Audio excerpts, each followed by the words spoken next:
you mentioned that you got up when you first started writing, that you found that you started early in the morning.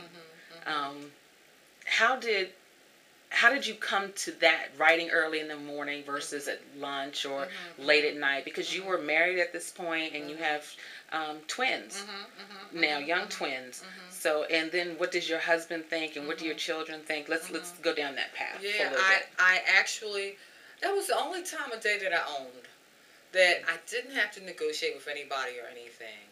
I mean, by 11 o'clock, my day was like 6:30 getting up, and then, till the end of Nightline back then. And so, constant motion. And there was no time that I could carve out that was absolutely mine, that I could own and didn't have to negotiate. So, I mean, this is before caller ID, so if the phone rang even, I'd have to answer it, particularly if the children were out the house, to make sure that it wasn't something involving them. I mean, now, it's a lot easier to screen calls, but that was the only time of day I owned. And so I got up very early and became mesmerized by this time of day. And things happened on the page for me that surprised me. And I also seemed early in the morning to have access to a part of my brain, the more imaginative part, that gets lost once I get into the literal world and have to do very literal, chronological, logical things. That part of my brain shuts down. But I had access to it very early in the morning. And then also there was something about watching the sun come up and just watching the transition between night and day that was just so, that can be stilling. It is such a majestic thing when you actually consider it. To watch it, go from night to day. And so that I felt also that I had access to this other power, like here's this whole universe moving around me. And I think that in the early morning hours, I was able to capture that too, and just to tap into that or be aware of that and feel connected to it. And I think that helped my writing in tremendous ways. So my husband at first was like, "What is she doing?" He was a little nervous, and my children too. And I would in fact negotiate with them. His Saturday mornings would be a big time since they didn't have to get up to go to school. And if I could get up at 5 o'clock, I could actually write, until 10. Like have this whole expanse of time if they would stay, sleep longer. So I would let them stay up like really, really late on Fridays. Just so that they would sleep late on Saturdays. So that I did things, whatever I could do. I would let them go to sleepovers were ordinary. Like, no, but I would, okay, you can go, knowing that I wouldn't have to pick them up until noon. And so then again, I would have this total expanse of time to write. So they, in a way, probably benefited from it. My husband thought I was losing it. Just getting up and just this, he said I became like a different person. Like I was driven. And that he was a little, as he calls it, annoyed.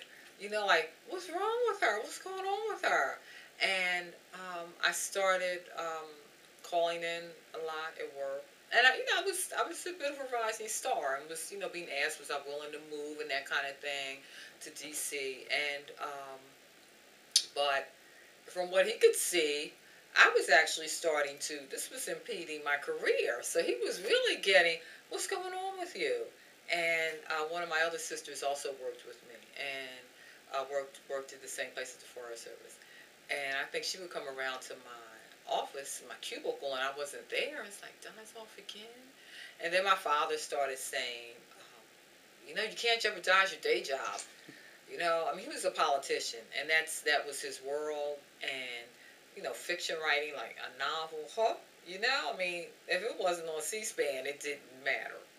So he was also very cautionary. And then I got a grant, applied for a grant at Pennsylvania Council on the Arts, and I sent them 50 pages of the manuscript. It was becoming Tumbling. And I got a grant, and I thought, oh, God, I can take some time off from work. And I talked to my husband. He's like, okay, and the grant wasn't for that much money. And I took off three times the amount of time that the grant would actually cover, because I was taking leave without pay. And my husband was like, you taking off how long? And my father was, Diane, you can't take that grant. That's for indigent poets. You know, that you'll never be respected again at your job if you take that grant. You can't do that. And I said, Daddy, I have to do this. And I took the grant. I took off 12 weeks leave without pay and made the real push that actually put something to the point where I could see that it was in fact going to be a novel and that I could then finish it. But the reaction from people was, my husband said I was like obsessed.